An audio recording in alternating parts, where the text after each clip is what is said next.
Dear students, আজকে আমরা তোমাদের যেই অধ্যায়টা পড়বো সেটা হচ্ছে তোমাদের বইয়ের চতুর্থ অধ্যায় পেন্ট।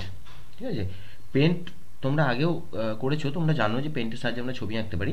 তো পেন্ট তোমরা তোমাদের বইটা ধরে এগিয়ে চলো 29 নম্বর পাতায়, আর আমি তোমাদেরকে পেন্টের মধ্যে দিয়ে কাজগুলো দেখাতে দেখাতে নিয়ে যাব। ঠিক আছে, ধরো আমি এখানে পেন্ট করলাম, এই যে আমি পেন্ট করে নিয়েছি। দেখো তোমাদের প্রথমেই দেওয়া আছে যেটা home ribbon tab. Home ribbon tab কোনটা? উইন্ডোজ 7-এর যে এই যে রিবন ট্যাবটা, এই পুরোটাকে বলা হয় হোম রিবন ট্যাব। ঠিক আছে, এর মধ্যে কী কী আছে? Clipboard, image, tools, shapes, colours ইত্যাদি বিভিন্ন রকমের কমেন্ট গ্রুপ থাকে। ঠিক আছে, এবার হচ্ছে ক্লিপবোর্ড কমেন্ট গ্রুপ। এবার একটা একটা করে কমেন্ট গ্রুপ তোমাদেরকে দেখিয়ে দেওয়া হবে। ক্লিপবোর্ড কী করা হয়? কাট, এতে তিনটে অপশন আছে, কাট, কপি আর পেস্ট। এটা বুঝতে গেলে তোমাদেরকে আগে একটা ছবি এঁকে নিতে হবে। ধরো আমি একটা ছবি আঁকলাম এখানেতে। ঠিক আছে, এই অংশটাকে আমি যদি প্রথমে আগে সিলেক্ট করতে হবে, জানতে হবে যে এটাকে সিলেক্ট না করলে কিন্তু কাট করা যাবে না। সিলেক্ট করলাম, সিলেক্ট করে নিয়ে এটাকে কিছুটা অংশকে সিলেক্ট করলাম, এরপরে কাট করে নিলাম। দেখো এটা সঙ্গে সঙ্গে চলে গিয়েছে। এবার পেস্টে ক্লিক করলে সঙ্গে সঙ্গে এটা আবার চলে আসবে। ঠিক আছে, এই হচ্ছে কাট। ঠিক আছে, এবার হচ্ছে কপি। কপি কি? কপি মানে এইখানটা যেমন আগে কাট করলে তার সঙ্গে কী হলো, এখান থেকে কেটে গেল, গিয়ে এই বাঁদিকে চলে এলো, এখানে কিন্তু এখানেও থাকবে আবার এখানেও থাকবে। দেখো আমি এখানেতে আবার সিলেক্ট করলাম এটাকে, দিয়ে এখানেতে কপি করলাম, কপি করে নিয়ে এখানে পেস্ট করলাম। দেখো এটা রয়ে গেল এবং তার সঙ্গে এখানে আরেকটা নকল তৈরি হয়েছে। আর পেস্ট কি? পেস্ট হচ্ছে, দেখো আমরা এইমাত্র তোমাদেরকে পেস্টটা দেখিয়ে দিচ্ছি, কাট বা কপি করার পরে সেই ছবিটাকে আবার আনার জন্য আমরা পেস্ট ব্যবহার করে থাকি। এবার দেখো এখানে যে শর্টকাট কিগুলো আছে এগুলো তোমরা একটু ভালো করে পড়বে, যে কন্ট্রোল এক্স দিয়ে কাট করা হয়, এছাড়া কপি করার জন্য যে কপি কন্ট্রোল সি, পেস্ট করার জন্য কন্ট্রোল ভি, এগুলো। এবার যে image command group, image command গ্রুপের মধ্যে কী আছে? সিলেক্ট। সিলেক্ট অপশনের কাজ তোমরা এইমাত্র দেখলে যে কিছু অংশকে নির্বাচন করা যায়। আর আছে ক্রপ। ক্রপ মানে কিছু অংশকে কেটে ফেলা যায়। ক্রপ অপশনটার মধ্যে দিয়ে কী করবে, এটাকে আমরা ক্রপ মানে এই যে কিছু অংশটাকে কেটে নিলাম। ঠিক আছে, এটাকে আমরা কেটে নিয়েছি, ক্রপ। আছে রিসাইজ।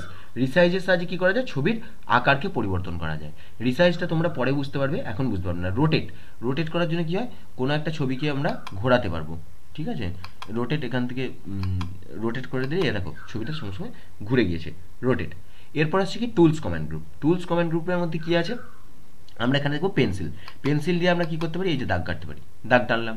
তারপর আছে কি না fill with colour. Fill with কালারের সাহায্যে আমরা কী করতে পারি? রং দিতে পারি, কোনো একটা ঘেরা জায়গায় রং দিতে পারবো। এই যে একটা ঘেরা জায়গা, এর মধ্যে ফিল উইথ কালার নিলাম, এখান থেকে কালার সিলেক্ট করলাম আর এখানে দিলাম রং, রং চলে এলো।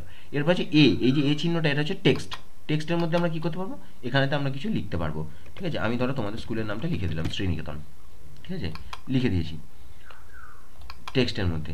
ঠিক আছে, আর আছে ইরেজার। ইরেজার মানে কি? রাবার, যেটার সাহায্যে আমরা মুছতে পারবো। এই দেখো আমরা মুছছি, এখানেতে মুছতে পারবো। আর আছে কালার পিকার। কালার পিকারের সাহায্যে আমরা কী করবো? এক জায়গা থেকে রংটাকে তুলে নিয়ে অন্য জায়গায় রংটা দিতে পারবো কালার পিকারের সাহায্যে। আর হচ্ছে ম্যাগনিফায়ার। ম্যাগনিফায়ারের সাহায্যে কি আমরা কোনো অংশকে বড় করে দেখতে পারবো। ঠিক আছে, এর সাহায্যে আমরা বড় করে দেখতে পারবো ম্যাগনিফায়ারের সাহায্যে। এই হলো তোমাদের টুলস কমান্ড গ্রুপগুলোর কাজ। এবার আছে brushes command group. Brushes command গ্রুপের সাহায্যে আমরা কী করবো? ব্রাশ নেব এবং তার সাহায্যে ছবি আঁকতে পারবো। এই যে এখান থেকে বিভিন্ন রকম ব্রাশ সিলেক্ট করা যায়, তার মধ্যে দিয়ে ছবি আঁকা যায়। শেপস কমান্ড গ্রুপ, তারপরেই আছে দেখো শেপস। শেপসের সাহায্যে আমরা কী করবো? কোনো একটা চিত্রকে আঁকতে পারবো। এবার এখানে আছে আউটলাইন। আউটলাইনের সাহায্যে আমরা কী করতে পারবো? আউটলাইনের এই যে ডিজাইনগুলো চেঞ্জ করতে পারবো। এছাড়া কি ফিল মানে কালার চেঞ্জ, এর মধ্যে কালার দিতে পারবো এই শেপস কমান্ড গ্রুপের মধ্যে। এবার হচ্ছে কি size command group. Size command গ্রুপটা কোথায়? তোমরা দেখো এই যে এখানে, এর সাহায্যে আমরা কি এই যে দেখেছো দাগগুলো মোটা হয়ে যাচ্ছে আবার সরু হয়ে যাচ্ছে, এই রকম যে শেপের যে দাগগুলো সেগুলোকে আমরা ছোটো বা বড় করতে পারবো। এখানে দেখো লিখবে কন্ট্রোল আর প্লাস কি দুটি প্রেস করলে কিন্তু এগুলিকে আকার আরও বৃদ্ধি করা যায়, কন্ট্রোল মাইনাস করলে এগুলিকে আকার আরও কমানো যায়।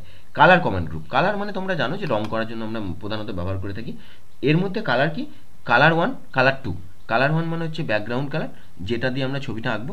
আর কালার 2 হচ্ছে, কালার 2 এর সাহায্যে আমরা কী করবো? এটা সাধারণত সাদা রঙের থাকে, এটা হচ্ছে আমরা রাবারকে কালার করতে পারবো। 3 নম্বর অপশন হচ্ছে কালার্স প্যালেট। কালার্স প্যালেট কোনটা? এই পোর্শনটা হলো কালার্স প্যালেট। এই যে বিভিন্ন রকম রং এর মধ্যে দেওয়া আছে। ঠিক আছে, এখান থেকে আমরা পছন্দ মতো রঙকে সিলেক্ট করতে পারবো। Edit colours. এডিট কালার্সের মধ্যেও আমরা কিন্তু নিজেদের পছন্দ মতো রঙকে তৈরি করে নিতে পারবো। এবার দেখো তোমাদের যে কাজগুলো দেখানো হচ্ছে, অঙ্কিত ছবির আউটলাইনের সাইজ বা আকার পরিবর্তন করা। আউটলাইন পরিবর্তন কী করবে? প্রথমে একটা আমি শেপস নিলাম, দিয়ে সেটাকে সিলেক্ট করলাম, এই আঁকলাম। এরপরে এখানে সাইজ কমান্ড গ্রুপ থেকে এই যে আমি তোমাদেরকে দেখিয়ে দিচ্ছি মোটা হয়ে গেল ছবিটা, এইভাবে করতে হয়। এবার আউটলাইনের স্টাইল পরিবর্তন, আউটলাইনের স্টাইল পরিবর্তন কিভাবে করবে? প্রথমে আমরা আগে ছবিটাকে আবার একটা ছবিকে আঁকলাম, ঠিক আছে? ধরো এই ছবিটা আমরা এঁকে নিলাম, ঠিক আছে? ধরো এই ছবিটা আমরা এঁকে নিলাম, একটা ত্রিভুজ আঁকলাম, ঠিক আছে? এই ছবিটার বিভিন্ন স্টাইলের একটা করা যাবে। আউটলাইন কিভাবে করব? এই যে ধরো এই যে বিভিন্ন ধরনের একটা আউটলাইন আমরা তৈরি করতে পারলাম, ন্যাচারাল পেন্সিল দিয়ে দিয়েছি, অন্যরকম হয়ে গিয়েছে। ব্রাশ টুলের ব্যবহার, ব্রাশের সাহায্যে আমরা কী করতে পারবো? দেখো ব্রাশের সাহায্যে আমরা রং করতে পারি। এই যে ব্রাশ, এখান থেকে আমি একটা ব্রাশ নিলাম, এই একটা ব্রাশ নিচে দিয়ে আমি কিন্তু এখানে এই যে রং করতে পারছি, এর সাহায্যে রং করতে পারবো, ব্রাশের সাহায্যে যেভাবে রং করি সেভাবে রং করতে পারবো ব্রাশ টুলের সাহায্যে। এরপর কি আছে? Text tool. টেক্সট টুলের ব্যবহার তোমাদেরকে আমি মোটামুটি এগুলো সব দেখিয়ে দিলাম, তবুও যে শ্রীনিকেতন নামটা আমি লিখে দেখিয়ে দিয়েছিলাম তোমাদেরকে, যেটা যেখানে লেখা যাবে। ম্যাগনিফায়ার টুলের ব্যবহার তোমাদেরকে আমি দেখিয়ে দিয়েছি, যেটা ছবিটাকে বড় করতে সাহায্য করে। ইরেজার দ্বারা মোছাও আমি তোমাদেরকে দেখিয়ে দিয়েছি, যে কীভাবে ছবিতে ইরেজার দিয়ে মোছা যাবে। আর শেষ অপশন যেটা ইরেজার দিয়ে মোছা, আমি তোমাদেরকে তবু আরেকবার দেখিয়ে দিচ্ছি, এই যে এইভাবে মোছা যাবে, ঠিক আছে? আর হচ্ছে কি শেষ অপশন হচ্ছে পেন্টকে বন্ধ করার পদ্ধতি। পেন্ট আমরা বন্ধ করব কিভাবে? পেন্ট বন্ধ করার জন্য আমরা খুব সোজা অপশন, হয় পেন্ট মেনুর থেকে এখানে একটা এক্সিট বাটন আছে, এটাতে ক্লিক করলেও পেন্ট বন্ধ হয়ে যাবে, অথবা এই যে পেন্ট উইন্ডোর ঠিক ডান দিকে যে ক্রস চিহ্নটা আছে বা ক্লোজ চিহ্নটা আছে, এখানে ক্লিক করে দিলেও কিন্তু পেন্ট মেনু বন্ধ হয়ে যাবে, পেন্ট বন্ধ হয়ে যাবে, ঠিক আছে? তোমরা এইটাকে একটু ভালো করে দেখে নেবে, ক্লাসটা ভালো করে ফলো করবে, পড়বে, বইটা ভালো করে পড়বে, আর এক নজরে এটা একটুখানি দেখে নেবে। অনুশীলনের প্রশ্নপত্র আমরা তোমাদেরকে করে পাঠিয়ে দেবো, ওগুলো খাতায় প্র্যাকটিস করবে, তোমাদের যাবতীয় প্রশ্নপত্র ওখান থেকেই আসবে, ঠিক আছে? খুব সহজ, তোমরা খুব সহজেই পেরে যাবে। ভালো থাকবে, সুস্থ থাকবে, মন দিয়ে পড়াশোনা করবে।